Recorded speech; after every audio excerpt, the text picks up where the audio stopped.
Hi hello ഞാനീ മിറ്റടിച്ചുകൊണ്ടിരിക്കുകയായിരുന്നു കേട്ടോ. അപ്പോൾ അത് പിറ്റൂണിയുടെ ഒരുപാട് തൈകൾ താഴെ മുളച്ച് നിൽക്കുന്നു.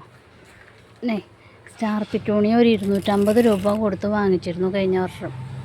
പറഞ്ഞില്ലേ എൻ്റെ സീഡ് ഉണ്ടാവണുണ്ടോ? ഇങ്ങനെയാണ് സീഡ് ഉണ്ടാവണട്ടോ എൻ്റെ അടുത്ത്. സീഡ് ഈ മതിലിൻ്റെ മുകളിൽ വെച്ചാണ്. അപ്പോൾ അതിങ്ങനെ സീഡ് പൊട്ടി താഴത്തേക്ക് വീണിട്ട് മുളച്ച് നിൽക്കണം കേട്ടോ. യാദൃച്ഛികമായിട്ട് ഞാൻ കണ്ടതാണിത്. ഇവിടെ ഒരു 4 തൈ നിൽപ്പുണ്ട്. പിന്നെ പുറത്താണ് നിൽക്കണത്, റോഡിൻ്റെ അപ്പുറയാണ് നിൽക്കണത്. അപ്പോൾ വലിയ തൈ ഉണ്ടായി, അതൊരെണ്ണം ഞാൻ പറിച്ചു.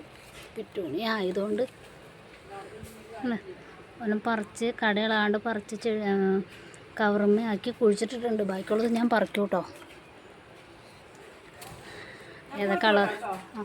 ഏതാ കളർന്നൊന്നും അറിയില്ല കേട്ടോ.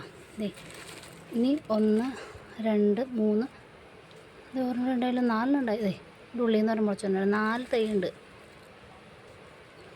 Okay, thank you.